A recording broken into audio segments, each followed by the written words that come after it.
Today, continue to measuring instrument, electrical measuring instrument. Today, last class ನಾವೆಲ್ಲ indicating ಅವೆಲ್ಲ voltage ಅನ್ನು check ಮಾಡೋದು, ammeter, volt meter, watt meter, frequency meter ಅನ್ನೆಲ್ಲ meter ಗಳ ಬಗ್ಗೆ ಯಾವ ತರ ಇರ್ತಾ, ಯಾವ್ದು voltage, AC and DC testing, 500 ಅಬೋ ಎಲ್ಲ ಮೀಟರ್ ಗಳನ್ನ ನೋಡ್ಕೊಂಡು. Today classifications of electrical instrument ಅಂತ ಕ್ಲಾಸಿಫಿಕೇಶನ್ ಮಾಡ್ತೀವಿ ನಾವು. ಕ್ಲಾಸಿಫಿಕೇಶನ್ಸ್ ಆಫ್ ಎಲೆಕ್ಟ್ರಿಕಲ್ ಇನ್ಸ್ಟ್ರೂಮೆಂಟ್ ಅಂತ ಹೇಳ್ತೀವಿ. ಕ್ಲಾಸಿಫಿಕೇಶನ್ ಮಾಡ್ತೀವಿ ನಾವು. ಹೆಂಗ್ ಕ್ಲಾಸಿಫಿಕೇಶನ್ ಮಾಡ್ತೀವಿ? Manufacture standard. ಯಾವುದೇ ಒಂದು ವಸ್ತು ಅಂತ ತಗೊಂಡ್ರೆ ನಾವು ಮೀಟರ್ ಇರ್ಬೋದು, ಆಮೇಲೆ ಅಮೀಟರ್ ಇರ್ಬೋದು, ವೋಲ್ಟ್ ಮೀಟರ್, ವ್ಯಾಟ್ ಮೀಟರ್ ಯಾವ್ದು ತಗೊಳ್ರಿ, ಮ್ಯಾನುಫ್ಯಾಕ್ಚರ್ ಯಾವ ಕಂಪನಿ ಯಾವಾಗ ಮ್ಯಾನುಫ್ಯಾಕ್ಚರ್ ಮಾಡ್ಯಾರ, ಯಾವಾಗ ಆಯಾಸ ಐತಿ, ಅದ್ರ ಮೇಲೆ ನಾವು ಡಿಪೆಂಡ್ ಮಾಡ್ತೀವಿ. ಮ್ಯಾನುಫ್ಯಾಕ್ಚರ್ ಸ್ಟ್ಯಾಂಡರ್ಡ್ ಅಂತ ಹೇಳ್ತೀವಿ. ನೆಕ್ಸ್ಟ್ ಅದ್ರದ್ದು ಫಂಕ್ಷನ್ಸ್ ಬರ್ತಾವ, ಅದ್ರದ್ದು ಫಂಕ್ಷನ್ ಮಾಡ್ಕೊಂತೀವಿ. ಆಮೇಲೆ effect of electrical on the instrument, ಯಾವ ತರ ಎಫೆಕ್ಟ್ ಇದನ್ನ ಕೊಡ್ತಾ ಇದೀವಿ. ಅದ್ರೊಳಗೆ ನೆಕ್ಸ್ಟ್ ಏನ್ ಮಾಡ್ತೀವಿ, ಆಬ್ಸಲ್ಯೂಟ್ ಇನ್ಸ್ಟ್ರೂಮೆಂಟ್ ಅಂತ ಬರುತ್ತೆ, ಸೆಕೆಂಡರಿ ಇನ್ಸ್ಟ್ರೂಮೆಂಟ್ ಅಂತ ಬರುತ್ತೆ, ಆಮೇಲೆ ನೆಕ್ಸ್ಟ್ ಅಂತ ಫಂಕ್ಷನ್ಸ್ ಬರ್ತಾವು. ಆಮೇಲೆ ನೆಕ್ಸ್ಟ್ ಅದ್ರೊಳಗೆ indicating instrument, integrating instrument, recording instrument ಅಂತ ಬರುತ್ತೆ. ಇಷ್ಟೇ ನೋಡೋಣ ಇವತ್ತು. ಫಸ್ಟ್ ಮ್ಯಾನುಫ್ಯಾಕ್ಚರಿಂಗ್ ಅಂತ ಹೇಳ್ತೀವಿ. ಮ್ಯಾನುಫ್ಯಾಕ್ಚರಿಂಗ್ ಅಂದ್ರೆ ಏನು, ಎಲ್ಲಿ ಇದನ್ನ ಮಾಡ್ಕೊಂಡಿರ್ತೇವೆ ಅಂತಂದ್ರೆ, ಫಸ್ಟ್ ಮ್ಯಾನುಫ್ಯಾಕ್ಚರಿಂಗ್ ಅಂತಂದ್ರ the classifications of electrical instrument and essential force. ಯಾವ ತರ ಫೋರ್ಸ್ ಕೊಡ್ತೀವಿ, ಕ್ಲಾಸಿಫಿಕೇಶನ್ ಮಾಡಿ ಯಾವ ತರ ಫೋರ್ಸ್ ಕೊಡಬೇಕು, ಎಷ್ಟು ವೋಲ್ಟೇಜ್ ಇಂದು, ಎಷ್ಟು ಆಂಪ್ಸ್ ಇಂದು, ಅದನ್ನ ಇಲ್ಲಿ ಮಾಹಿತಿ ಕೊಟ್ಟಿರ್ತಾನೆ. Electrical instrument may be classified based on the following. ಯಾವ್ದ್ರ ಮೇಲೆ ಫಾಲೋ ಮಾಡಿರ್ತಾರ, manufacture standarding, function, effect of electrical instrument ಅಂತ ಹೇಳ್ತೀವಿ. ಒಂದೇದು ಮ್ಯಾನುಫ್ಯಾಕ್ಚರ್ ಅಂತ ಹೇಳ್ತೀವಿ. ಮ್ಯಾನುಫ್ಯಾಕ್ಚರ್ ಅಂದ್ರೆ ಯಾವ ತರ ತಯಾರು ಮಾಡಿರ್ತಾರ, ಯಾವ ಕಂಪನಿ ತಯಾರು ಮಾಡಿರ್ತಾರ, ಯಾವ್ದು ISI ಇರ್ತದೆ ಅದನ್ನ ನೋಡ್ಕೋಬೇಕು. The electrical instrument may be board since the classified according to the manufacture standard and absolutely instrument and secondary instrument ಅಂತ ಮಾಡ್ತಾರೆ. ಮ್ಯಾನುಫ್ಯಾಕ್ಚರ್ ಒಳಗೆ ಹೆಂಗ್ ಮಾಡ್ತಾರ ಅಂತಂದ್ರ, ಸ್ಟ್ಯಾಂಡರ್ಡ್ ಸಿನ್ಸ್ ಇರ್ತೈತಿ, 1921 ಇರ್ಬೋದು, ಈ ತರ ಅವು ಒಂದು ಸ್ಟ್ಯಾಂಡರ್ಡ್ ಸಿನ್ಸ್ ಅನ್ನ ಇದನ್ ಮಾಡ್ಕೊಂಡಿರ್ತಾರ, ISI ಇದನ್ ಮಾಡ್ಕೊಂಡು ಅದ್ರೊಳಗೆ ಏನ್ ಮಾಡ್ತಾರ ಅಂತಂದ್ರೆ ನಮ್ಗೆ absolute instrument and secondary instrument ಅಂತ ಮಾಡ್ಕೊಂಡಿರ್ತಾರ. ಅದ್ರೊಳಗೆ ಮ್ಯಾನುಫ್ಯಾಕ್ಚರ್ ಏನ್ ಮಾಡ್ತಾರ, absolutely instrument and secondary instrument ಅಂತ ಮಾಡ್ಕೊಂಡಿರ್ತಾರ. First one is the absolute instrument. ಇಲ್ಲಿ this is a figure, absolute instrument ಅಂತ ಅದ ನೋಡ್ರಿ. This is the absolute instrument. Just ಇದು ಒಂದು, this is the absolute instrument. Sir ಏನ್ರಿ ಅಬ್ಸಲ್ಯೂಟ್ ಇನ್ಸ್ಟ್ರೂಮೆಂಟ್ ಅಂತಂದ್ರೆ ಏನು, ಏನ್ರಿ ಹೆಂಗಿರ್ತದ, ಎಲ್ಲಿ ನೋಡಬಹುದು, ಇದರ ಡೆಫಿನಿಷನ್ ಏನಂತಂದ್ರ, ಅಬ್ಸಲ್ಯೂಟ್ ಇನ್ಸ್ಟ್ರೂಮೆಂಟ್ ಅಂದ್ರ this instrument is given the value of quantity of measured in the terms of deflecting instrument ಅಂತ ಹೇಳ್ತಾರೆ. ಏನಂತ ಹೇಳ್ತಾರೆ ಅಂತಂದ್ರ, ದಿಸ್ ಈಸ್ ಅ ಇನ್ಸ್ಟ್ರೂಮೆಂಟ್. ಈ ಇನ್ಸ್ಟ್ರೂಮೆಂಟ್ ಅಂದ್ರೆ ಒಂದು ವಸ್ತು. ಇನ್ಸ್ಟ್ರೂಮೆಂಟ್ ಅಂದ್ರ ನಿಮಗೆ ಇದನ್ ಮಾಡ್ತದೆ, ತೋರಿಸ್ತಿರುತ್ತಲ್ಲ. The instrument is given the value of quantity of measured. The value of ಯಾವ ವ್ಯಾಲ್ಯೂ ಇರ್ತದಲ್ಲ, ಅಲ್ಲಿ 5 amps ವೋಲ್ಟ್ ಇತ್ತು, ಸಾರಿ 5 amps ಕರೆಂಟ್ ಇತ್ತಂತಂದ್ರ 5 amps ವ್ಯಾಲ್ಯೂ ಅದ್ರ ಒಳಗಡೆ ತೋರಿಸ್ತಿರ್ತದೆ. ಅದಕ್ಕೆ ಅಂತ ಹೇಳ್ತೀವಿ the value of measured in the terms of deflecting. ಎಷ್ಟು ನೀವು ಸಪ್ಲೈ ಕೊಟ್ಟಿರ್ತೀರ, ಲೋಡ್ ಕೊಟ್ಟಿರ್ತೀರಲ್ಲ, ಡಿಫ್ಲೆಕ್ಟಿಂಗ್ ಆಗುತ್ತೆ. ಯಾವ ತರ ಸರ್, ಫಾರ್ ಎಕ್ಸಾಂಪಲ್ ಒಂದು ಅಮೀಟರ್ ಅಂತ ತಿಳ್ಕೊಡ್ರಿ. ಈ ತರ ಒಂದು ಬೋರ್ಡ್ ಅಲ್ಲಿ ಈ ತರ ಇದೆ, ನೀವೆಲ್ಲ ಪ್ರಾಕ್ಟಿಕಲ್ ನೋಡಿರ್ಬೋದು. ಈ ತರ 0, 1, 2, 3 ಇರ್ತದ. ಈ ತರ ಕೊಟ್ಟಿರ್ತಾನ. This is the ammeter. ನೀವು ಇಲ್ಲಿ ಸಪ್ಲೈ ಕೊಟ್ರಿ ಅಂತಂದ್ರ ನಿಮ್ಗೆ ಡಿಫ್ಲೆಕ್ಟಿಂಗ್ ಆಗುತ್ತೆ. This is the deflecting. ಅದಕ್ಕೆ ನಾವು ಸ್ಟ್ಯಾಂಡರ್ಡ್ ಯಾವ ವ್ಯಾಲ್ಯೂ ಇರುತ್ತಲ್ಲ ಆ ವ್ಯಾಲ್ಯೂ ಒಳಗೆ ನಿಮ್ಗೆ ಡಿಫ್ಲೆಕ್ಟಿಂಗ್ ಆಗಿ ರೀಡಿಂಗ್ ತೋರಿಸುತ್ತೆ. This is the absolute instrument ಅಂತ ಹೇಳ್ತೀವಿ. Absolute instrument. It is a good example for the absolute instrument for the tangent galvanometer ಅಂತ ಬರ್ತದೆ. ಟ್ಯಾಂಜೆಂಟ್ ಗ್ಯಾಲೋಮೀಟರ್ ಅಂತ ಬರುತ್ತೆ. ಫಾರ್ ಪ್ರಿವಿಯಸ್ ಕ್ಲಾಸ್ ನಲ್ಲಿ ನೀವು ಸೆಲ್ಸ್ ಅಂಡ್ ಬ್ಯಾಟರಿ ಚಾಪ್ಟರ್ ನೋಡಿದ್ರಲ್ಲ, ಅಲ್ಲಿ ಒಂದು ಪ್ರಾಕ್ಟಿಕಲ್ ಬರ್ತಾ ಟ್ಯಾಂಜೆಂಟ್ ಗ್ಯಾಲೋಮೀಟರ್ ಅಂತ ಬರುತ್ತೆ. ಅಥವಾ ಓಮ್ಸ್ ಲಾ ಚಾಪ್ಟರ್ ನೋಡಿದ್ವಿ, ಅಲ್ಲಿ ಏನಂತಂದ್ರೆ ಗ್ಯಾಲೋಮೀಟರ್ ಅಂತ ಬರ್ತಲ್ಲ, ಪೋಸ್ಟ್ ಆಫೀಸ್ ಬಾಕ್ಸ್ ಅಂತ ಬರ್ತಾ, ಆ ಬಾಕ್ಸ್ ನಲ್ಲಿ ಗ್ಯಾಲೋಮೀಟರ್ ಅಂತ ಒಂದು ಸಿಂಬಲ್ ಇರ್ತದೆ, ನಿಮ್ಗೆ ಗೊತ್ತಿರ್ಬೇಕು. ಜಿ ಗ್ಯಾಲೋಮೀಟರ್ ಅಂತ ಇರುತ್ತೆ, DC ಇರ್ತದ, ಗ್ಯಾಲೋಮೀಟರ್ ಅಂತ ಇರುತ್ತೆ. ಅದಕ್ಕೆ ಗ್ಯಾಲೋಮೀಟರ್ ಅಂತ standard example for absolute instrument ಅಂತಂದ್ರೆ ಏನ್ರಿ ಅಂತಂದ್ರ, ಫಾರ್ ಎಕ್ಸಾಂಪಲ್ ಹಿಂಗ್ ಹಿಡಿದ ಹಿಂಗ್ ಗೊತ್ತಬೇಕು, ಅವಾಗ ರೀಡಿಂಗ್ ಬರುತ್ತೆ. ನಿಮ್ಗೆ ರೀಡಿಂಗ್ ಬಂದು ಹಿಂಗ್ ಗೊತ್ತಿಗಿದಾಗ ಮಾತ್ರ ರೀಡಿಂಗ್ ಬರ್ತದೆ. ಬೆಸ್ಟ್ ಫ್ರಂಟಲ್ ಇರ್ತಾವ. ಅದಕ್ಕೆ ಗ್ಯಾಲೋಮೀಟರ್ಗೆ ಹಿಂಗ್ ಗೊತ್ತಿಗಿರಂದ್ರ 0 ಪ್ಲಸ್ ಆರ್ ಮೈನಸ್, ಈ ಕಡೆ 0 ಇರ್ತೈತಿ, ನಡು ಸೆಂಟರ್ 0 ಇರ್ತೈತಿ, ಈ ಕಡೆ 5, ಈ ಕಡೆ 5. ಅದೇನಂತಂದ್ರ tangent galvanometer for best example absolute instrument ನೀವು ಪೋಸ್ಟ್ ಆಫೀಸ್ ಬಾಕ್ಸ್ ಅಂತ ಸಿಗುತ್ತಾ, ವಿನ್ಸ್ಟೋನ್ ಬ್ರಿಡ್ಜ್ ಅಂತ ಸಿಗುತ್ತೆ. ವಿನ್ಸ್ಟೋನ್ ಬ್ರಿಡ್ಜ್ ನಿಮ್ಗೆ ಯಾರಿಗೆ ಗೊತ್ತಾಗಿಲ್ಲ ಅಂದ್ರ ವಿನ್ಸ್ಟೋನ್ ಬ್ರಿಡ್ಜ್ ಅಂತ ಇರುತ್ತೆ. ಪ್ರೀವಿಯಸ್ ಕ್ಲಾಸ್ ನಲ್ಲಿ ನಿಮಗೆ ಫಸ್ಟ್ ಚಾಪ್ಟರ್ ನಲ್ಲಿ ಓದ್ತಾದಲ್ಲಿ ಬರುತ್ತೆ. ವಿನ್ಸ್ಟೋನ್ ಬ್ರಿಡ್ಜ್ ನಲ್ಲಿ ಆ ಪ್ರಾಕ್ಟಿಕಲ್ ನೀವು ಮಾಡಿರಬಹುದು. Find out the unknown resistance ಅನ್ನ ಕಂಡುಹಿಡಲಿಕ್ಕೆ ಗ್ಯಾಲೋಮೀಟರ್ ರೆಡಿ ಇರ್ತದೆ.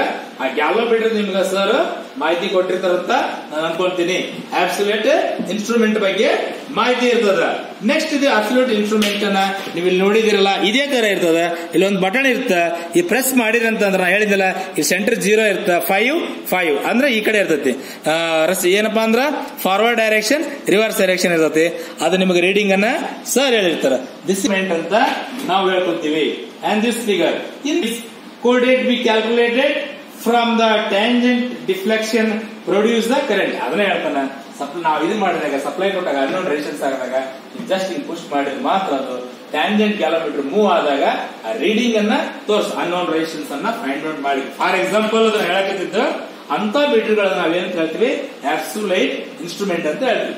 ಸೆಕೆಂಡ್ ಒನ್ ಸೆಕೆಂಡರಿ ಇನ್ಸ್ಟ್ರೂಮೆಂಟ್ ಅಂತ ಹೇಳ್ತೀವಿ. ಸರ್ ಅಬ್ಸಲ್ಯೂಟ್ ಆಯ್ತು, ಸೆಕೆಂಡರಿ ಇನ್ಸ್ಟ್ರೂಮೆಂಟ್ ಅಂತ ಹೇಳಿ. Another one is the classifications of instruments. Secondary instruments, absolute instrument, or for example for galvanometer, you have to find out the previous class is only from Winstone bridge in practical purpose. ಅಲ್ಲಿ ನೋಡಬಹುದು galvanometer ಅನ್ನ. Second one is a classified secondary instrument. This is also instrument. In this instrument, the value of electrical quantity, the value of electrical quantity, that means voltage, current and wattmeter ಅಂತ ಹೇಳ್ತೀವಿ. wattmeter or energy meter ಅಂದ್ರೆ ಒಂದೇ, wattmeter ಅಂದ್ರೆ the value of current, value of current ಅಂದ್ರೆ current ನ value ಅನ್ನ ampere current ಕಂಡುಹಿಡಿಯೋದು. Voltage, current ಮತ್ತು wattmeter ನ ಪವರ್ ETC ಅಂತ ಹೇಳ್ತಾರೆ. To be measured can be determined from the deflection of the instrument calibrated. Sir, ಏನ್ sir ಹೆಂಗ್ ಮಾಡೋದು ಸೆಕೆಂಡರಿ ಇನ್ಸ್ಟ್ರೂಮೆಂಟ್ ಅಂತ? This is also ವೋಲ್ಟ್ಮೀಟರ್ ಅಂತ ತಿಳ್ಕೊಡ್ರಿ. ಈ ತರ ಬಂದದ 100, ಇದು 200. ದಿಸ್ ಈಸ್ ದ ಡಿಫ್ಲೆಕ್ಟಿಂಗ್ ಆಗುತ್ತೆ. ಸಪ್ಲೈ ಕೊಟ್ಟಾಗ volt meter for example single phase ಏನ್ ಸಿಗುತ್ತೆ, 230 or 240 ಸಿಗುತ್ತೆ. ಡಿಫ್ಲೆಕ್ಟಿಂಗ್ ಆಗುತ್ತಲ್ಲ, ವೋಲ್ಟ್ ಮೀಟರ್ ಇರ್ಬೋದು, ಕರೆಂಟ್ ಮೀಟರ್ ಇರ್ಬೋದು, ಈ ಡಿಫ್ಲೆಕ್ಟಿಂಗ್ ಆಗುತ್ತೆ.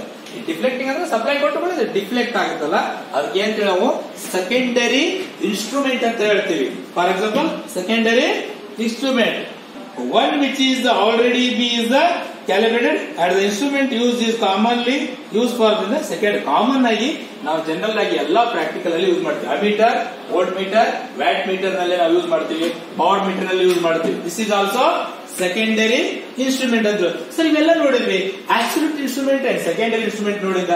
ಸರ್ ಫಂಕ್ಷನ್ಸ್ ಗಳು ಎಲ್ಲಿ ಯೂಸ್ ಮಾಡ್ತಾರೆ ಸರ್? ಈ ಫಂಕ್ಷನ್ಸ್ ಗಳು ಏನು? ಅಬ್ಸಲ್ಯೂಟ್ ಅಂಡ್ ಸೆಕೆಂಡರಿ ಇನ್ಸ್ಟ್ರೂಮೆಂಟ್ ಗಳ functions ಏನಿರೋದಂತಂದ್ರೆ, the secondary instrument has the further classified according to the functions, whether instrument is indicating. Sir, functions entandra, functions means indicating instrument, integrating instrument, recording instrument ಅಂತ. Indicating ಅಂದ್ರೆ ನಿಮ್ಗೆ ತೋರಿಸುತ್ತೆ, integrating ಅಂತಂದ್ರೆ ಅದು ಇದು ಆಗುತ್ತೆ, recording ಅಂತಂದ್ರೆ ರಿಕಾರ್ಡಿಂಗ್ ಆಗುತ್ತೆ. ಇನ್ಸ್ಟ್ರೂಮೆಂಟ್ ತೋರಿಸುತ್ತೆ ಮತ್ತೆ ರಿಕಾರ್ಡಿಂಗ್ ಮಾಡುತ್ತೆ. ಅವು ಫಾರ್ ಎಕ್ಸಾಂಪಲ್ ಈಗ ನಾವು ನೆಕ್ಸ್ಟ್ ನೋಡೋಣ. Functions means it is the only for indicating, recording the quantity of measured ಅಂತ ಹೇಳ್ತೀವಿ. ಏನ್ ಮಾಡ್ತೀವಿ ನಾವು? The quantity of measuring the functions of indicating instrument and integrating instrument and recording instrument ಅಂತ ನಾವು ಇದು ಮಾಡ್ತೀವಿ. First one is the indicating instrument. Sir ನಾವೆಲ್ಲಿ ನೋಡಬಹುದು ಪ್ರಾಕ್ಟಿಕಲ್ ಅಲ್ಲಿ? ನಾವು ಹೈಟೆಕ್ ಕಾಲೇಜ್ ನಲ್ಲಿ ನಾವೆಲ್ಲಿ ನೋಡ್ತೀವಿ ಇನ್ಸ್ಟಿಟ್ಯೂಟ್ ಅಂತಂದ್ರೆ, for example indicating instrument. This is integrating instrument ಅಂತ ನೋಡ್ರಿ. ಒಂದೇದು ಇಂಡಿಕೇಟಿಂಗ್ ಇನ್ಸ್ಟ್ರೂಮೆಂಟ್ ಒಂದೇದು. ಸರ್ ಇಂಡಿಕೇಟಿಂಗ್ ಇನ್ಸ್ಟ್ರೂಮೆಂಟ್ ಡೆಫಿನಿಷನ್ ಏನಪ್ಪಾ ಅಂತಂದ್ರ, the instrument is as shown in the figure. ಈ ಫಿಗರ್ ತೋರಿಸಿದಲ್ಲ, ಡಯಾಗ್ರಾಮ್ ತೋರಿಸಿದಲ್ಲ, as shown in the figure, they indicate the value of voltage. Volt meter ಇರಬಹುದು ಅಥವಾ ಆಂಪಿಯರ್ ಮೀಟರ್ ಇರಬಹುದು. Ampere metre ಇದ್ರೆ current ಅನ್ನು ತೋರಿಸ್ತದೆ. the value of voltage, current, power, etc. the directly on graded dial ammeter, voltmeter and wattmeter belong. This is classes ಅಂತ ಹೇಳ್ತೀನಿ. Classes ಮಾಡಿರ್ತಾರ ಅವನ್ನ, ವೋಲ್ಟ್ ಮೀಟರ್ ಅನ್ನ ಎಸಿ ಅಂಡ್ ಡಿಸಿ ಅಂತ ಕ್ಲಾಸಸ್ ಮಾಡ್ಕೊಂಡಿರ್ತಾರ. ನೀವು ಇಂಡಿಕೇಟಿಂಗ್ ಇನ್ಸ್ಟ್ರೂಮೆಂಟ್ ಅಂತಂದ್ರೆ ಏನು ಇದರಲ್ಲಿ ಏನ್ ಬರ್ತದೆ ಅಂದ್ರ, ವೋಲ್ಟ್ ಮೀಟರ್ ಇರಬಹುದು, ವೋಲ್ಟ್ ಮೀಟರ್, ಅಮೀಟರ್, ಆಮೇಲೆ ವ್ಯಾಟ್ ಮೀಟರ್ ಅಂತ ಹೇಳ್ತೀವಿ. ಇವೇನ್ ಮಾಡ್ತೀವಿ ಅಂತಂದ್ರೆ ಇಂಡಿಕೇಟ್, ಸಪ್ಲೈ ಕೊಟ್ರೆ ಇಂಡಿಕೇಟಿಂಗ್ ಅಂತ ಹೇಳ್ತೀವಿ. ಇಂಡಿಕೇಟಿಂಗ್ ಇನ್ಸ್ಟ್ರೂಮೆಂಟ್ ಅಂತ ಹೇಳ್ತೀವಿ. ಇಂಡಿಕೇಟಿಂಗ್ ಮೀನ್ಸ್ ಡಿಫ್ಲೆಕ್ಟಿಂಗ್ ಆಗಬೇಕು. ಅವಕ್ಕೆ ಅಂತ ಹೇಳ್ತೀವಿ ಇಂಡಿಕೇಟಿಂಗ್ ಇನ್ಸ್ಟ್ರೂಮೆಂಟ್ ಅಂತ ಹೇಳ್ತೀವಿ. Gradually ammeter, volt meter, watt meter belong this the classes. Classes means AC, DC, AC or, DC ಅಂತ ಇರ್ತದೆ. This is the classes. Second one is the integrating instrument. Integrating instrument, this is the figure integrating. First one is ನೀವೆಲ್ಲ ನೋಡಿರ್ಬೋದು ITI college ನಲ್ಲಿ indicating ಅಂತಂದ್ರ ಆ board ನಾಗ ಅದಾವ ನೋಡಿ ಎಲ್ಲ ಮೀಟರ್ಸ್ ಗಳಲ್ಲಿ ಅಮೀಟರ್, ವೋಲ್ಟ್ ಮೀಟರ್ ಇರ್ತದಲ್ಲ ಅದನ್ನ ನೋಡ್ಕೊಡ್ರಿ. Second one is integrating instrument ಅಂತ ಹೇಳ್ತೀವಿ. ಇಂಟ್ರಿಗೇಟಿಂಗ್ ಇನ್ಸ್ಟ್ರೂಮೆಂಟ್ ಅಂತ ಹೇಳ್ತೀವಿ. ಸರ್ ಏನ್ integrating instrument? This instrument is measured the total amount either the quantity of electricity or the electrical energy supplied to the circuit over period of the time. Ampere hour meter and energy meter belongs to the classes as shown in his knowledge. Ampere other kilowatt hour energy meter. For example, ನಿಮಗೆ simple ಆಗಿ ಏನ್ ಬರ್ತದೆ ಅಂದ್ರ ಇಂಟ್ರಿಗೇಟಿಂಗ್ instrument ಅಂದ್ರ these also voltage and current ಇರ್ತದೆ. Voltage and current ಇರ್ತಂದ್ರ sir ಎಲ್ಲಿದೆ? For example ನಿಮ್ಮ ಮನೆಯಲ್ಲಿ ಸರ್ ಮೀಟರ್ ಇರ್ತಲ್ಲ, ನಿಮ್ಮ ಮನೆಯಲ್ಲಿ ಕರೆಂಟಿನ ಮೀಟರ್ ಇರುತ್ತಲ್ಲ, this is called as on ಏನಂತ ಹೇಳ್ತೀವಿ ಇಂಟ್ರಿಗೇಟಿಂಗ್ ಇನ್ಸ್ಟ್ರೂಮೆಂಟ್ ಅಂತ ಹೇಳ್ತೀವಿ. ಏನಿರ್ತದಪ್ಪ? ಫಾರ್ ಎಕ್ಸಾಂಪಲ್ ನೋಡ್ರಿ, ನಿಮ್ ಮನ್ಯಾಗ ಲೈಟ್ ಹಾಕ್ತೀರಿ, ಪವರ್ ಸಪ್ಲೈ ಇರ್ತದ, ಸರ್ ಕರೆಂಟ್ ಐತ್ರಿ ಅಂತ ಹೇಳ್ತೀವಿ. ದಿಸ್ ಇಸ್ ದ ಕರೆಂಟ್ ಬಂತ. ಸರ್ ವೋಲ್ಟೇಜ್ ಇಲ್ರಿ ಸರ್, ಅದು ವೋಲ್ಟೇಜ್ ಬಂತ. ಎರಡೂ ಅನ್ನ ಮೆಜರ್ ಮಾಡ್ತದಲ್ಲ ಅಂತ ಇನ್ಸ್ಟ್ರೂಮೆಂಟ್ ಏನಂತ ಹೇಳ್ತೀವಿ ನಾವು ಇಂಟ್ರಿಗೇಟಿಂಗ್ ಇನ್ಸ್ಟ್ರೂಮೆಂಟ್ ಅಂತ ಹೇಳ್ತೀವಿ. ಫಾರ್ ಎಕ್ಸಾಂಪಲ್ ನಿಮ್ಗೆ ಏನಂತ ಹೇಳ್ತೀವಿ ಎನರ್ಜಿ ಮೀಟರ್ ಅಂತ ಹೇಳ್ತೀವಿ. ಎನರ್ಜಿ ಮೀಟರ್ ನಾವೇಂತ ಹೇಳ್ತೀವಿ ಇಂಟ್ರಿಗೇಟಿಂಗ್ ಇನ್ಸ್ಟ್ರೂಮೆಂಟ್ ಅಂತ ಹೇಳ್ತೀವಿ. ನೆನ್ಪಿಟ್ಕೊಡ್ರಿ, ನಿಮ್ ಮನೆಗೆ ಇರ್ತಕ್ಕಂಥದ್ದು ಎನರ್ಜಿ ಮೀಟರ್ ಯಾವ್ದು ಇದ್ರೊಳಗೆ ಕ್ಲಾಸಿಫಿಕೇಶನ್ ಬರುತ್ತಂತಂದ್ರ ಇಂಟ್ರಿಗೇಟಿಂಗ್ ಇನ್ಸ್ಟ್ರೂಮೆಂಟ್ ಅಂತ ಬರುತ್ತೆ. ಮ್ಯಾಲಿದ ಏನ್ ಬರುತ್ತೆ? ಇಂಡಿಕೇಟಿಂಗ್ ಅಂದ್ರೆ volt meter, ammeter, watt meter. This is single is the reading. This is ಎರಡು ಅರ್ಥ, ವೋಲ್ಟೇಜ್ ಅಂಡ್ ಕರೆಂಟ್ ಅನ್ನ ಮೆಜರ್ ಮಾಡುತ್ತ. ನಿಮಗೆ ಫಾರ್ ಎಕ್ಸಾಂಪಲ್ ನಿಮ್ಗೆ ಐಡಿಯಾ ಮಾಡ್ಕೊಡ್ರಿ. ಜನರಲ್ ಆಗಿ ನಿಮ್ ಮನೆಯಲ್ಲಿ ಅದ ಎನರ್ಜಿ ಮೀಟರ್ ನಲ್ಲಿ ವೋಲ್ಟೇಜ್ ಇರುತ್ತೆ, ಕರೆಂಟ್ ಇರುತ್ತೆ. ಹೌದನಪ್ಪ? ವೋಲ್ಟೇಜ್ ಮತ್ತು ಕರೆಂಟ್ ಇದ್ರೆ ನಿಮ್ಗೆ ವೋಲ್ಟೇಜ್ ಸಿಗುತ್ತೆ. ವೋಲ್ಟೇಜ್ ಅಂತಂದ್ರೆ ನಿಮಗೆ ಲೈಟ್ ಯಾವ ವೋಲ್ಟ್ ಬಲ್ಬ್ ಹಾಕಿರ್ತಿರಲ್ಲ ಆ ಬಲ್ಬ್ ಮೇಲೆ ನಿಮಗೆ ಇದು ಸಿಗುತ್ತೆ, ಬಲ್ಬ್ ಸಿಗುತ್ತೆ. 60 ವ್ಯಾಟ್, 100 ವ್ಯಾಟ್, 200 ವ್ಯಾಟ್ ಬಲ್ಬ್ ಹಾಕೊಂಡಿರ್ತೀರಿ, ಅದ್ರ ಮೇಲೆ ನಿಮ್ಗೆ ವೋಲ್ಟೇಜ್ ಸಿಗುತ್ತೆ. ಕರೆಂಟ್ ಅಂದ್ರೆ ನಿಮ್ಗೆ ಗೊತ್ತಾಗುತ್ತೆ, ಕರೆಂಟ್ ಐತೆ ಅಲ್ಲಿ ಬಂದ್ಬಿಡ್ತೈತೆ. ನಿಮ್ಗೆ ಅದು ಕರೆಂಟ್ ಚೆಕ್ ಮಾಡ್ಬೇಕಂದ್ರೆ ಆಮೀಟರ್ ಹಾಕೋಬೇಕು. ನೀವೆಲ್ಲ ಅದು ಪ್ರಾಕ್ಟಿಕಲ್ ಮಾಡಿರಿ ಅಂತ ಅನ್ಕೊಂಡಿರ್ತೀರಿ. This is the integrating instrument. Integrating instrument for example ನೀವು ನೋಡಬಹುದು, ನಿಮ್ಗೆ ತೋರಿಸ್ತೀನಿ ಯಾವ ತರ ಇರುತ್ತೆ ಸರ್ ಇದು ಅಂತಂದ್ರ ಎನರ್ಜಿ ಮೀಟರ್. ನಿಮ್ಗೆ ನೋಡಿರ್ಬೋದು ನೀವು ಸಪ್ಲೈಯರ್. ಜಸ್ಟ್ ನಾ ಕನೆಕ್ಷನ್ ಹಾಕ್ತೇನೆ ಈ ತರ. Quantity of measured given the provided with pen with move on the graph paper. When the instrument is quantity can be checked any particular data and time. Recording the voltmeter, ammeter and power factor meter belong these classes as shown in such as the recording instrument. This is the recording instrument means for example recording ಅಂತಂದ್ರೆ ನೀವು supply ಕೊಟ್ಟಿರ್ತೀವಿ, volt meter ಇರ್ಬೋದು, ammeter ಇರ್ಬೋದು, ಅಥವಾ power factor metre ಅಂತ ಇರ್ಬೋದು. ಇನ್ನೊಂದು power factor metre ಅಂತ ಬರ್ತದ. ನೀವು ಒಂದು ಯಾವ್ದೋ ಒಂದು ವೋಲ್ಟ್ ಮೀಟರ್ ಕೊಟ್ಟಿರ್ತೀವಿ ಕೊಡ್ರಿ, ಏನೋ ಒಂದು ಎಷ್ಟು 230 ಬಂತು ವೋಲ್ಟೇಜ್, ಹಿಂಗ್ ಬಂದಿರ್ತೈತಿ. ನೀವೇನ್ ಮಾಡೋದು? ರಿಕಾರ್ಡಿಂಗ್ ಮಾಡ್ಕೋಬೇಕು. ರಿಕಾರ್ಡಿಂಗ್ ಮಾಡ್ಕೊ ಅಂದ್ರೆ ಎದ್ರಾಗ ಸರ್ ಅಂತಂದ್ರೆ ಪೇಪರ್ ನಲ್ಲಿ ಮಾಡ್ಕೋಬೇಕು. ನೀವು ಪೇಪರ್ ನಲ್ಲಿ ರೀಡಿಂಗ್ ಬರೀತಿರಲ್ಲ, ಕಾಲಮ್ ಹಾಕೊಂಡು SL ನಂಬರ್ 1 ವೋಲ್ಟ್ ಮೀಟರ್ ಎಷ್ಟಪ್ಪ 230 ಅದನ್ನ ಬರೀತಿರಲ್ಲ. This is a recording instrument. ಅವ ಅದರೊಳಗೆ ಯಾವ್ದು ಕ್ಲಾಸಸ್ ಬರ್ತಾವ ಅಂತಂದ್ರ ವೋಲ್ಟ್ ಮೀಟರ್, ಅಮೀಟರ್ ಅಂಡ್ ಏನ್ ಬರ್ತೈತಿ ಪವರ್ ಫ್ಯಾಕ್ಟರ್ ಮೀಟರ್ ಅಂತ ಹೇಳ್ತೀವಿ. This is also recording instrument ಅಂತ ಹೇಳ್ತೀವಿ. This is a recording instrument. Next, effect of electrical current. Effect of electrical current and the electrical instrument. ಏನ್ ಮಾಡಿರ್ತೀವಿ ನಾವು? ಫಾರ್ ಎಕ್ಸಾಂಪಲ್ ಯಾವುದೇ ಒಂದು ಮೀಟರ್ಗೆ ಅಮೀಟರ್ ಇರ್ಬೋದು, ವೋಲ್ಟ್ ಮೀಟರ್ ಇರ್ಬೋದು, ಯಾವುದೇ ಒಂದು ಮೀಟರ್ ಇರ್ಬೋದು, ಓಮ್ ಮೀಟರ್ ಇರ್ಬೋದು, ಆಮೇಲೆ ಏನಪ್ಪಾ ಅಂದ್ರೆ ಪವರ್ ಫ್ಯಾಕ್ಟರ್ ಮೀಟರ್ ಇರ್ಬೋದು, ಎನರ್ಜಿ ಮೀಟರ್ ಇರ್ಬೋದು. ನಾವು ಸಪ್ಲೈ ಕೊಟ್ಟಾಗ ಯಾವ ತರ ಇಫೆಕ್ಟ್ ಆಗ್ತವೆ ಇನ್ಸ್ಟ್ರೂಮೆಂಟ್ ಗೆ, ಯಾವ ತರ ಯೂಸ್ ಮಾಡ್ತೀವಿ, ಏನೇನು ಇಫೆಕ್ಟ್ ಆಗುತ್ತೆ ಸರ್? ಫಾರ್ ಎಕ್ಸಾಂಪಲ್ ನನಗೆ ಜ್ವರ ಬಂದ್ರೆ ಏನಾಗುತ್ತಪ್ಪ ನಿಮ್ಗೆ? ಸರ್ ಜ್ವರ ಬಂದೈತಿ, ಮೈ ಬೆಚ್ಚಗೆ ಆಗೈತಿ, ನೆಗಡಿ ಬಂದ ಸರ್ ಎಲ್ಲ ಹಿಂಗ್ ನೋಡ್ತೀವಲ್ಲ. ಫಾರ್ ಎಕ್ಸಾಂಪಲ್ ಮನುಷ್ಯನಿಗೆ ಯಾವುದೇ ಒಂದು ಇನ್ಸ್ಟ್ರೂಮೆಂಟ್ರಿಗೆ ನಾವು ಇಫೆಕ್ಟ್ ಆಗುತ್ತೆ, ಸಪ್ಲೈ ಕೊಟ್ಟಾಗ ಏನ್ ಇಫೆಕ್ಟ್ ಆಗುತ್ತೆ ಸರ್ ಅದರಲ್ಲಿ ಅಂತಂದ್ರೆ, first one is sir magnetic effect, heating effect, chemical effect, electrostatic effect, electrodynamic. Previous class first chapter ನಲ್ಲೇ ಬರ್ತಾವು. ಟೈಪ್ಸ್ ಆಫ್ ಕರೆಂಟ್ ಇಫೆಕ್ಟ್ ಆದಾಗ ನಿಮಗ ಇದ್ರ ಬಗ್ಗೆ ಮಾಹಿತಿ ಇರ್ತಾರೆ. Magnetic effect, heating effect, chemical effect, electrostatic effect and electrodynamic effect. ಅಲ್ಲಿ last ಕ್ಲಾಸ್ನಾಗ ನಾನು ನಿಮ್ಗೆ ಎಕ್ಸ್ಪ್ಲೇನ್ ಮಾಡಿರಂತ ತಿಳ್ಕೊಳ್ತೀವಿ. ಆಮೇಲೆ essential force required from the indicated instrument ಅಂತ ಹೇಳ್ತೀವಿ. ಸರ್ ಇಂಡಿಕೇಟೆಡ್ ಇನ್ಸ್ಟ್ರೂಮೆಂಟ್ ಅಂತ ಫಸ್ಟ್ ನೋಡೋಣ. ಇವೆಲ್ಲ ಇಫೆಕ್ಟ್ ಆಗೋದು ಜಸ್ಟ್ ನೀವು ತಲೆ ಇಟ್ಕೊಡ್ರಿ. ಏನ್ ಇಫೆಕ್ಟ್ ಆಗುತ್ತಪ್ಪ ನಿಮಗ? ಇನ್ಸ್ಟ್ರೂಮೆಂಟ್ ಇದೆ ಸಪ್ಲೈ ಕೊಟ್ಟಾಗ ಮ್ಯಾಗ್ನೆಟಿಕ್ ಇಫೆಕ್ಟ್ ಆಗೋದು. ಸರ್ ಮ್ಯಾಗ್ನೆಟಿಕ್ ಅಂತಂದ್ರೆ ಗುರುತ್ವಾಕರ್ಷಣೆ. ಫಾರ್ ಎಕ್ಸಾಂಪಲ್ ನಿಮಗ ಜಸ್ಟ್ ಹೇಳ್ಬಿಡ್ತೀನಿ, ಹೇಳ್ಬಾರ್ದು ಆದ್ರೆ ಜಸ್ಟ್ ಏನ್ ಹೇಳ್ತೀನಿ ಅಂತಂದ್ರೆ, ಇದ್ರೊಳಗೆ ಬೆಲ್ ಇದೆ ನಿಮಗೆ. ಫಾರ್ ಎಕ್ಸಾಂಪಲ್ ಬೆಲ್ ಇದೆ, ಬೆಲ್ ಹಾಕ್ತೀರಿ. ಬೆಲ್ ಹಾಕಿದ್ರೆ ಬೆಲ್ ಪ್ರಾಕ್ಟಿಕಲ್ ಮಾಡ್ರಿ ಅಂತ ಅನ್ಕೊಂತೀನಿ. ಮ್ಯಾಗ್ನೆಟಿಕ್ ಚಾಪ್ಟರ್ ಮೇಲೆ ಬೆಲ್ ನೀವು ಸಪ್ಲೈ ಕೊಟ್ಟಾಗ ಅಲ್ಲೇ ಖಾಲಿ ಮ್ಯಾಗ್ನೆಟ್ ಇರುತ್ತೆ, ವಿದ್ಯುತ್ ಶಕ್ತಿ ಕೊಟ್ಟಾಗ ಎಲೆಕ್ಟ್ರೋ ಮ್ಯಾಗ್ನೆಟಿಕ್ ಕನ್ವರ್ಟ್ ಆಗಿ ನಿಮ್ಗೆ ಏನಾಗುತ್ತೆ? ಬೆಲ್ ಅವಾಜ್ ಆಗುತ್ತೆ. This is a magnetic effect. ಖಾಲಿ ಹೀಟ್ ಆಗುತ್ತೆ. ಫಾರ್ ಎಕ್ಸಾಂಪಲ್ ಎಷ್ಟು ಸ್ವಲ್ಪ ಮೀಟರ್ಗಳು ಹೀಟ್ ಆಗ್ತಿರ್ತಾವೆ, ಕಾಯಿಲ್ಗಳು ಅವೆಲ್ಲ ಹೀಟ್ ಆಗ್ತವೆ. ಅಲ್ಲೊಂದು ಹೀಟಿಂಗ್ ಇಫೆಕ್ಟ್ ನಿಮ್ಗೆ ಸ್ವಲ್ಪ ಜಸ್ಟ್ ಬಿಸಿ ಇದು ಬರ್ತಿರುತ್ತೆ, ಹೀಟಿಂಗ್ ಇಫೆಕ್ಟ್ ಅಂತ. ಕೆಮಿಕಲ್ ಅಂತಂದ್ರೆ ಫಾರ್ ಎಕ್ಸಾಂಪಲ್ ಕೆಮಿಕಲ್ ಅಂತಂದ್ರೆ ವಿದ್ಯುತ್ ಶಕ್ತಿಯಿಂದ, ನಾನು ಹೇಳಕ್ಕೆ ರಾಸಾಯನಿಕ ಕ್ರಿಯೆಯಿಂದ ವಿದ್ಯುತ್ ಶಕ್ತಿಯಾಗಿ ಪರಿವರ್ತನೆ ಹೊಂದುತ್ತಾ. ಸೆಲ್ಸ್ ಅಂಡ್ ಬ್ಯಾಟರಿ ನೋಡಿದ್ರೆ this is A chemical effect ಅಂತ ಹೇಳ್ತೀವಿ.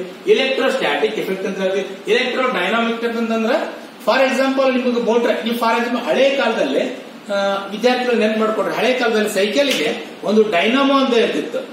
ಅವಾಗೆಲ್ಲ ಒಂದು ಲೈಟ್ ಇರ್ತಿತ್ತು, ಲೈಟ್. ಅವಾಗ ಹಿಂದೊಂದು ಡೈನಾಮೋ ಇರ್ತದೆ, ಡೈನಾಮೋ ಸಣ್ಣದು ಹಿಂಗ್ ಒತ್ತಿಕ್ ಬಿಟ್ರೆ ಅದು ಡೈನಾಮೋ. ಅದು ನೀವು ತುಳಿದ್ರ ಮೂವ್ಮೆಂಟ್ ಆಗಿ ಅಲ್ಲಿ ಏನಾಗತ್ತಂದ್ರೆ ವಿದ್ಯುತ್ ಶಕ್ತಿ ಪ್ರೊಡ್ಯೂಸ್ ಆಗ್ತಿತ್ತು ಡೈನಾಮೋ ಮುಖಾಂತರ. ಅದಕ್ಕೆ ನಾವೇನ್ತೀವಿ?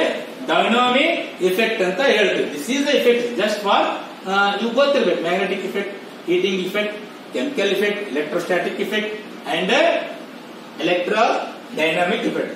Today next is indicating instrument. This is a very important.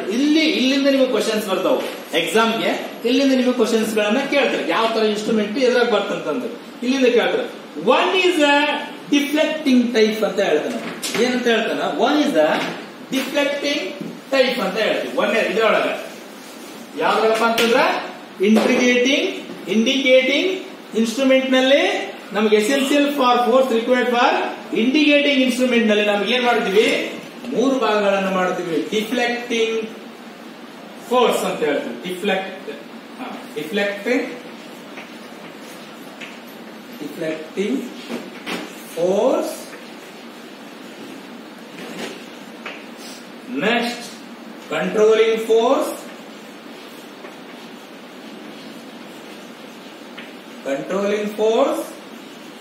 Next one is the damping force. To obtain the force is instrument deflecting the effect of electrical current such as a magnetic effect, heating effect and chemical effect etc. employed. How is the deflecting force is developed in the instrument will be explained in the later extension by the invaluable types of instrument. Deflecting force ಅಂತಂದ್ರೆ ನೀವು ಅರ್ಥ ಮಾಡ್ಕೊಂಡ್ರೆ, ಡಿಫ್ಲೆಕ್ಟಿಂಗ್ force ಅಂತಂದ್ರೆ ಯಾವುದೇ ಒಂದು metre ಇರ್ಬೋದು. ಡಿಫ್ಲೆಕ್ಟಿಂಗ್ instrument ಏನಂತಂದ್ರೆ volt meter ಇರ್ಬೋದು, ಅಮೀಟರ್ ಇರ್ಬೋದು, ಯಾವುದೇ ಒಂದು ಮೀಟರ್ ಇರ್ಬೋದು. ನೀವೇನಪ್ಪಾ ಅಂತಂದ್ರ ಅದಕ್ಕೆ ಸಪ್ಲೈ ಕೊಡ್ತೀವಿ, ಪಾಸಿಟಿವ್ ಮತ್ತು ನೆಗೆಟಿವ್ ಅಂತ ಸಪ್ಲೈ ಕೊಡ್ತಾರೆ. ಏನಾಗುತ್ತೆ ಅಂತಂದ್ರ ಡಿಫ್ಲೆಕ್ಟ್ ಆಗುತ್ತೆ. ಡಿಫ್ಲೆಕ್ಟ್ ಮೀನ್ಸ್ 0 to ಎಲ್ಲಿಗಿರುತ್ತೆ ರೀಡಿಂಗ್? 200 ಇರ್ಬೋದು, ಎಷ್ಟು ಇರ್ಬೋದು. ಡಿಫ್ಲೆಕ್ಟ್ ಆತಂತಂದ್ರ ಆ ವೋಲ್ಟ್ ಡಿಫ್ಲೆಕ್ಟ್ ಆತಂತಂದ್ರ ದಿಸ್ ಈಸ್ ದ ಡಿಫ್ಲೆಕ್ಟಿಂಗ್ ಏನಂತ ಹೇಳ್ತೀವಿ? ಡಿಫ್ಲೆಕ್ಟಿಂಗ್ ಫೋರ್ಸ್ ಅಂತ. ಫೋರ್ಸ್ ಮೀನ್ಸ್ ವಿದ್ಯುತ್ ಶಕ್ತಿ. ಯಾವುದೇ ಒಂದು ಶಕ್ತಿಯನ್ನು ಕೊಡ್ಬೇಕು ನೀವಲ್ಲೇ. ಫೋರ್ಸ್ ಅಂತಂದ್ರೆ ಕರೆಂಟ್ ಕೊಟ್ರಿ ಅಂತ ತಿಳ್ಕೊಡ್ರಿ. ವೋಲ್ಟ್ ಮೀಟರ್ ಕರೆಂಟ್ ಕೊಟ್ರಿ, ಅಲ್ಲೇನಾಗುತ್ತೆ ಅಂದ್ರ 0 ಲಿಂದ ಮೂವ್ಮೆಂಟ್ ಆಗಬೇಕು. ಏನ್ ಮೂವ್ಮೆಂಟ್ ಆಗಬೇಕು? ಎಲ್ಲಿ ಇರ್ತದೆ? ತನ್ನ ವ್ಯಾಲ್ಯೂ ಎಲಿಮೆಂಟ್ ಇರುತ್ತೆ, ಅದು ವ್ಯಾಲ್ಯೂ ಮೂವ್ಮೆಂಟ್ ಆಗುತ್ತೆ. ಸಿಂಗಲ್ ಪೇಸ್ ಇದ್ರೆ 230 ಬರ್ತಾ, 240 ಬರ್ತಾ. 3 ಪೇಸ್ ಇದ್ರೆ 440 ಇಂದ ನಿಮ್ಗ ವೋಲ್ಟ್ಗಳು ಬರ್ತದೆ. ಸರ್ ಆಂಪಿಯರ್ ಸರ್ ಒಂದ್ ವೇಳೆ ಆಂಪಿಯರ್ ಮೀಟರ್ ಇದ್ರೆ ನಿಮ್ಗೆ 0 to 5 ಆಂಪ್ಸ್ ಮೀಟರ್ ಇತ್ತಂದ್ರೆ ಅದ್ರೊಳಗೆ ರೀಡಿಂಗ್ ಬರುತ್ತೆ. 0 to 1 ಬರ್ಬೋದು, 0 to 2 ಆಂಪ್ಸ್ ಬರ್ಬೋದು, 3 ಆಂಪ್ಸ್ ಬರ್ಬೋದು, 0.5 ಆಂಪ್ಸ್ ಬರ್ಬೋದು. This is a deflecting. ಎಲ್ಲಿಂದ ಹೆಂಗಿರುತ್ತೆ ಸರ್ ಅಂದ್ರೆ ಫಾರ್ ಎಕ್ಸಾಂಪಲ್ ನಿಮ್ಗೆ ರೀಡಿಂಗ್ ಈ ತರ ಇರ್ತದ. ಈ ತರ ಹಿಂಗ್ ಸಿಕ್ಕಾಗ ಇಲ್ಲಿ 0 ಇತ್ತಂದ್ರೆ ಇಲ್ಲಿ ಮೂವ್ ಆಗಬೇಕು. ಇಲ್ಲಿಂದ ಮೂವ್ ಆಗುತ್ತಲ್ಲ, ನಾವ್ ಏನಂತ ಹೇಳ್ತೀವಿ, ಡಿಫ್ಲೆಕ್ಟಿಂಗ್ ಫೋರ್ಸ್ ಅಂತ ಹೇಳ್ತೀವಿ. ಇದಕ್ಕೆ ಅಂತ ಹೇಳ್ತೀವಿ ನಾವು ಡಿಫ್ಲೆಕ್ಟಿಂಗ್ ಫೋರ್ಸ್ ಅಂತ ಹೇಳ್ತೀವಿ. ನೆನ್ಪಿಟ್ಕೊಂಡ್ಬಿಡ್ರಿ, ವಿದ್ಯುತ್ ಶಕ್ತಿ ಕೊಟ್ಟಾಗ 0 ಅಲ್ಲಿಂದ ಎಲ್ಲಿ ಮೂವ್ ಆಗುತ್ತಲ್ಲ, this is called as deflecting force. Second one is controlling force ಅಂತ ಹೇಳ್ತೀವಿ. ನಾವ್ ಹೇಳ್ತೀವಿ ಕಂಟ್ರೋಲಿಂಗ್ ಫೋರ್ಸ್ ಅಂತ ಹೇಳ್ತೀವಿ. What is the meaning of the controlling force? This force is essential for control the movement of the moving system and the injures the magnitude of deflecting the pointer is always same from given the value of quantity of measured ಅಂತ ಹೇಳ್ತಾರೆ. Measured as such as a controlling force always act on opposite to the deflecting force and also its beginning point is 0. The portion when his instrument is disconnected from the supply. ಅದನ್ನೇ ಹೇಳ್ತಾರೆ ನಾವು ಡಿಫ್ಲೆಕ್ಟಿಂಗ್ controlling force ಅಂತ. Controlling ಅಂದ್ರೆ ಏನ್ರಿ? ಇದು meaning ನೋಡಿ. Controlling ಅಂತಂದ್ರೆ controlling force ಅಂತ ಹೇಳ್ತೀವಿ. ಯಾವ್ದೋ ಒಂದು ಮೀಟರ್ ಗಳನ್ನು ನಾವು ಸೆಟ್ ಮಾಡ್ತೀವಿ. ಕಂಟ್ರೋಲಿಂಗ್ ಅಂದ್ರೆ ಇಷ್ಟೇ, ಈ ವೋಲ್ಟೇಜ್. ಫಾರ್ ಎಕ್ಸಾಂಪಲ್ ನಮ್ಗೆ ಸಿಂಗಲ್ ಫೇಸ್ ಬೇಕಾಗಿದೆ, ವೋಲ್ಟ್ ಮೀಟರ್ ನಾವು ಏನ್ ತಗೋಬೇಕು? ಸಿಂಗಲ್ ಫೇಸ್ ಬೇಕಂತಂದ್ರೆ 500 ಸಾಕು, 0 to 500. This is controlling. ವಿದ್ಯುತ್ ಶಕ್ತಿ ಕೊಟ್ಟಾಗ ಮ್ಯಾಗ್ನೆಟ್ಗಳು ಏನಿರ್ತಾವ, ಖಾಲಿ ಇರ್ತಾವ ಮ್ಯಾಗ್ನೆಟ್ಗಳು. This is a permanent magnet. ವಿದ್ಯುತ್ ಶಕ್ತಿ ಕೊಟ್ಟಾಗ ಅವೇನಿರ್ತಾವ ಇಲೆಕ್ಟ್ರೋ ಮ್ಯಾಗ್ನೆಟ್ ಆಗಿ ಪರಿವರ್ತನೆವಂತ. ಫಾರ್ ಎಕ್ಸಾಂಪಲ್ ನೀವು ಬೆಲ್ ನೋಡಿರ್ಬೋದು. ಬೆಲ್ ನೀವು ಖಾಲಿ ಇರ್ತದ, ನೀವು ಸ್ವಲ್ಪ ಪ್ರಾಕ್ಟಿಕಲ್ ಮಾಡ್ಸಿರೋದು ಅನ್ಕೊಂಡ್ರಿ. ವಿದ್ಯುತ್ ಶಕ್ತಿ ಕೊಟ್ರ ಮ್ಯಾಗ್ನೆಟಿಗೆ ಅದೇನಾಗುತ್ತೆ, ಇಲೆಕ್ಟ್ರೋ ಮ್ಯಾಗ್ನೆಟಿಕ್ ಪರಿವರ್ತನೆ ಅಂತಂದ್ರೆ ಕಂಟ್ರೋಲಿಂಗ್ ನ ಫೋರ್ಸಸ್ ಮಾಡಿರ್ತೀವಿ. ಕಂಟ್ರೋಲಿಂಗ್ ಫೋರ್ಸಸ್ ಆರ್ ಕೋಆರ್ಡಿನೇಟ್ ಎರಡು ಟೈಪ್ ಇದು ಮಾಡ್ಕೊಂತೀವಿ. ಏನಂತಂದ್ರೆ one is the gravity control, another one is the spring control ಅಂತ ಹೇಳ್ತೀವಿ. ಸರ್ ಕಂಟ್ರೋಲಿಂಗ್ ಫೋರ್ಸ್ ಸರ್ ಯಾಕೆ ಕಂಟ್ರೋಲ್ ಮಾಡ್ತೀವಿ sir? One is gravity control. First one is gravity control ಅಂತ ಹೇಳ್ತೀವಿ. There are two types of controlling. One is gravity control. Another one is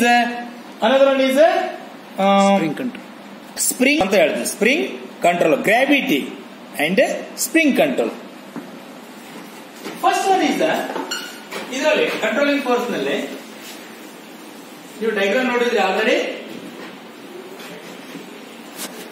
control. What is the meaning of gravity control? Sir ಏನ್ರಿ ಹಿಂಗಂದ್ರೆ gravity control ನಾವು ನೋಡಬಹುದು. Gravity control ಹೆಂಗ್ ಮಾಡ್ತೀವಿ matrix ನಲ್ಲಿ ಅಂತಂದ್ರೆ, for example gravity control ಅಲ್ಲಿ in this method a small adjustable weight and attach the opposite extension from the pointer as shown in figure.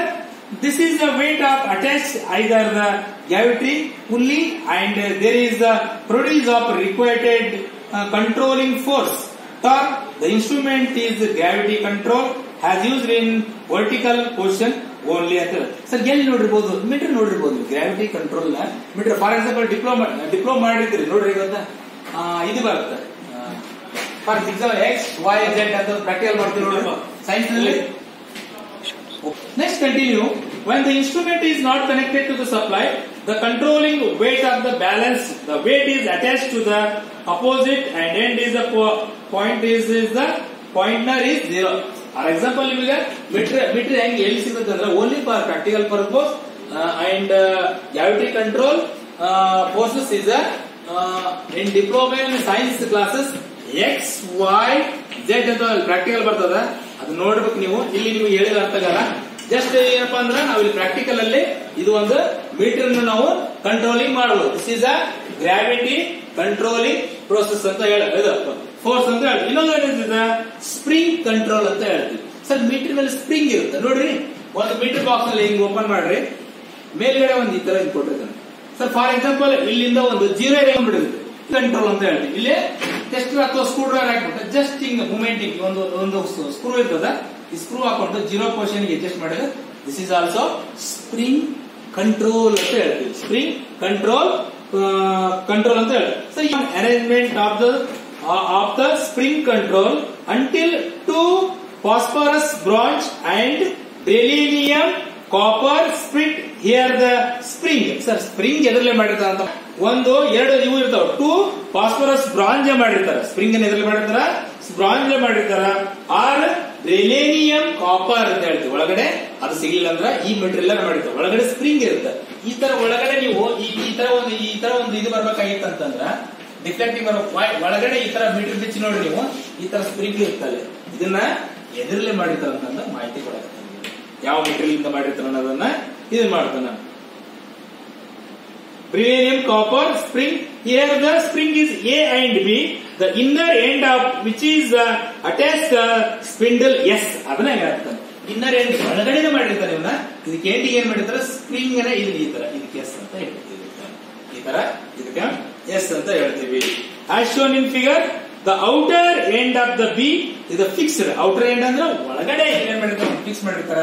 Inner end ಇದನ್ನ ಡಿಫ್ಲೆಕ್ಟಿಂಗ್ ಮಾಡಿರ್ತಾರ, ಅದಕ್ಕೆ ಎಸ್ ಅಂತ ಹೇಳ್ತೀವಿ. As shown in figure, the outer end of the spring is B fixed, whether that is A is attached on the end of the L provided P, there is eligible to the zero adjustment to the easily effect of the when the need. ಅದನ್ನ ಹೇಳಿದೆ first ನಿಮಗೆ before ಆಗಿ. Sir zero adjustment ಹೆಂಗ್ ಮಾಡ್ತೀವಿ ಅಂತಂದ್ರ, for example ನೀವು ಯಾವುದೇ metre ತಗೊಳ್ರಿ, ಮೀಟರ್ ತಗೋರಿ, ವೋಲ್ಟ್ ಮೀಟರ್ ತಗೋರಿ, ವ್ಯಾಟ್ ಮೀಟರ್ ತಗೋರಿ. ಫಾರ್ ಎಕ್ಸಾಂಪಲ್ ನೀವು ಪ್ರಾಕ್ಟಿಕಲ್ ಮಾಡಲ್ ನೋಡ್ಬೇಕು, ಯಾವ್ದೋ ಒಂದು ಮೀಟರ್ ತಗೊಳ್ರಿ, ಯಾರೋ ಒಬ್ಬ ತಿರುಗಿಬಿಟ್ಟಿರ್ತಾನೆ ನಿಮ್ಗೆ ಸ್ಕ್ರೂ ಡ್ರೈವರ್ಲೆ, ಅದು ಜೀರೋಲಿಂದ ಬಂದು 5 ಬಂದಿರ್ತೈತಿ. ಸರ್ ಹೆಂಗ್ ಸರ್ 5 ಬಂದ್ಬಿಟ್ಟೈತಿ ಅಂತಂದ್ರೆ ನೀವೇನ್ ಮಾಡ್ಬೇಕು, ಸ್ಕ್ರೂ ಡ್ರೈವರ್ ತಗೊಂಡು ಇಲ್ಲಿ ಸ್ಕ್ರೂ ಇರ್ತೈತಿ, ಜಸ್ಟ್ ಹಿಂಗ್ ಮೂವ್ ಮಾಡಿದ್ರೆ ಜೀರೋ ಅಡ್ಜಸ್ಟಿಂಗ್ ಬರ್ತದೆ. This is a spring control graviting controlling ಅಂತ ಹೇಳ್ತೀವಿ. This is a spring control. For example ನೀವು ಎಲ್ಲರೂ ನೋಡಬಹುದು, ಕಾಟ ಒಳಗಡೆ ಕಾಟ ಮಾಡಿದ್ರೆ, ಇದು ಕರೆಂಟಿಂಗ್ ಕಾಟ ಇರ್ತಪ್ಪ ಯಾವ್ದು ಅಂದ್ರೆ ಅದು ಜೀರೋ ಅಡ್ಜಸ್ಟ್ಮೆಂಟ್ ಮಾಡ್ತಾರೆ ಫಸ್ಟ್ ಬಿಫೋರ್ ಆಗಿ, ಅದೇ ಕೂಡ ಸ್ಪ್ರಿಂಗ್ ಕಂಟ್ರೋಲಿಂಗ್ ಅಡ್ಜಸ್ಟ್ಮೆಂಟ್ ಅಂತ ಹೇಳ್ತೀವಿ ನಿಮಗೆ. This is also measuring instrument. Today ಏನೇನ್ ಮಾಡಿದ್ವಿ ಅಂತಂದ್ರೆ ನಾವು ಫಸ್ಟ್ ಒನ್ ಈಸ್ ನಾವೇನ್ ನೋಡಿದ್ವಿ, classifications of electrical instrument and essential type. Sir classification ಮಾಡಿದ್ವಿ, ಏನೇನು ಕ್ಲಾಸಿಫಿಕೇಶನ್ ಮಾಡಿದ್ವಿ, ಮ್ಯಾನುಫ್ಯಾಕ್ಚರ್ ಸ್ಟ್ಯಾಂಡರ್ಡ್. ಮ್ಯಾನುಫ್ಯಾಕ್ಚರ್ ಅಂದ್ರ ಕಂಪನಿಯಿಂದ ಮ್ಯಾನುಫ್ಯಾಕ್ಚರ್ ಯಾವ ಇಸಿ ಒಳಗ ISI ಮಾರ್ಕ್ ಅದ, ಯಾವ ಇದ್ರೊಳಗ ಅದನ್ನ ಮ್ಯಾನುಫ್ಯಾಕ್ಚರ್ ಮಾಡ್ಯಾರ, ಯಾವ ಕಂಪನಿ ಅದ, ಯಾವ ತರ ಯೂಸ್ ಮಾಡ್ಬೇಕು. ಮತ್ ನೆಕ್ಸ್ಟ್ ಫಂಕ್ಷನ್ಸ್. ಸರ್ ಏನ್ ಫಂಕ್ಷನ್ಸ್ ಅದು, ವೋಲ್ಟ್ ಮೀಟರ್, ಅಮೀಟರ್, AC ಐತೋ DC ಐತೋ ಅದ್ರ ಫಂಕ್ಷನ್, ಅದ್ರ ಬಗ್ಗೆ ಮಾಹಿತಿ ತಿಳ್ಕೊಂಡ್ವಿ. Next effect of electrical current and the instrument. ವಿದ್ಯುತ್ ಶಕ್ತಿ ಕೊಟ್ಟಾಗ ಇನ್ಸ್ಟ್ರೂಮೆಂಟ್ AC ಕೊಟ್ರೆ ಏನಾಗುತ್ತೆ, DC ಕೊಟ್ರೆ ಏನಾಗುತ್ತೆ, ಅದ್ರ ಬಗ್ಗೆ ಮಾಹಿತಿ ತಿಳ್ಕೊಂಡ್ವಿ. ಮತ್ತೆ ಅದಕ್ಕೆ ಏನ್ ಮಾಡಿದ್ವಿ, ಮ್ಯಾನುಫ್ಯಾಕ್ಚರ್ ಸ್ಟ್ಯಾಂಡರ್ಡ್ ಅಲ್ಲಿ absolute instrument and secondary instrument ಅಂತ ಕ್ಲಾಸಿಫಿಕೇಶನ್ ಮಾಡಿದ್ವಿ. ಮತ್ತೆ ಸೆಕೆಂಡರಿ ಮತ್ತೆ ನಾವು ಏನ್ ಮಾಡಿದ್ವಿ, ಫಂಕ್ಷನ್ ಅಲ್ಲಿ ಅಂತಂದ್ರ ಫಂಕ್ಷನ್ ಅಲ್ಲಿ ನಾವು ಯಾವ ತರ ಫಂಕ್ಷನ್ಸ್ ಗಳದು ಅಂತಂದ್ರೆ, for example indicating instrument, this is very important, and integrating instrument ಅಂತ ಮಾಡಿದ್ವಿ, ಮತ್ತೆ ಭಾಗಗಳನ್ನು ಮಾಡಿದ್ವಿ. ಆಮೇಲೆ ರಿಕಾರ್ಡಿಂಗ್ ಇನ್ಸ್ಟ್ರೂಮೆಂಟ್ ಅಂತ ಮಾಡಿದ್ವಿ, ಅವ್ರ ಭಾಗಗಳನ್ನು ಮಾಡಿದ್ವಿ. ಆಮೇಲೆ next effect of electrical current on the electrical instrument ಅಂತ ಹೇಳಿದ್ವಿ. ಎಫೆಕ್ಟ್ ಆಫ್ ಎಲೆಕ್ಟ್ರಿಕಲ್ ಕರೆಂಟ್, ವಿದ್ಯುತ್ ಶಕ್ತಿ ಕೊಟ್ಟಾಗ ಜೂಮ್ ಕೊಟ್ರೆ ಏನಾಗುತ್ತೆ, ವಿದ್ಯುತ್ ಶಕ್ತಿ ಕೊಟ್ಟಾಗ ಅಲ್ಲಿ ಏನಾಗುತ್ತ, ನಾವು ಮೀಟರ್ಸ್ ಗಳಿಗೆ ಅದನ್ನ ನೋಡ್ಕೊಂಡ್ವಿ. ಈಗ effect of force and required from the indicating instrument. This is a very important. ನಿಮ್ಗೆ ಕೇಳ್ತಾರೆ deflecting force, controlling force, damping force ನಿಮ್ಗೆ ಕೇಳ್ತಾರೆ. ಎಕ್ಸಾಮ್ ನಲ್ಲಿ ಕೇಳಿದ್ರು ಕೂಡ ನಿಮ್ಗೆ ಇಂಟರ್ವ್ಯೂ ದಲ್ಲಿ ಕೇಳ್ತಾರೆ, what are the effect of instrument ಅಂತ. ಇಂಡಿಕೇಟಿಂಗ್ ಇನ್ಸ್ಟ್ರೂಮೆಂಟ್ ಅಲ್ಲಿ ಏನೇನು ಬರ್ತಾವ ಎಫೆಕ್ಟಿಂಗ್ ಅಂತಂದ್ರೆ, deflecting force, controlling force, damping force. ಅಥವಾ ಪ್ರಾಕ್ಟಿಕಲ್ ಎಕ್ಸಾಮ್ ಬಂದ್ರೆ ಕೇಳ್ತಾರೆ, ಮೆಜರಿಂಗ್ ಇನ್ಸ್ಟ್ರೂಮೆಂಟ್ ಒಂದ್ ವೇಳೆ ಯಾವ್ದು ಪ್ರಾಕ್ಟಿಕಲ್ ಬಂತಂದ್ರ ವಾಟ್ ಆರ್ ದ ಫೋರ್ಸ್ ಅಂತ ಕೇಳ್ಬಿಡ್ತಾರೆ. ಫೋರ್ಸ್ ಯಾವ ತರ ಇರ್ತಾವ, deflecting force, controlling force, damping force. This is a very important. Next ನೋಡಿದ್ರೊಳಗ ಕಂಟ್ರೋಲಿಂಗ್ ಡಿಫ್ಲೆಕ್ಟಿಂಗ್ ಫೋರ್ಸ್ ಅಲ್ಲಿ ಮತ್ತೆ ಗ್ರಾವಿಟಿ ಕಂಟ್ರೋಲ್ ಅಂಡ್ ಏನ್ ನೋಡಿದ್ವಿ, ಸ್ಪ್ರಿಂಗ್ ಕಂಟ್ರೋಲ್ ಅಂತ ನೋಡಿದ್ವಿ. This is a very important of the instrument.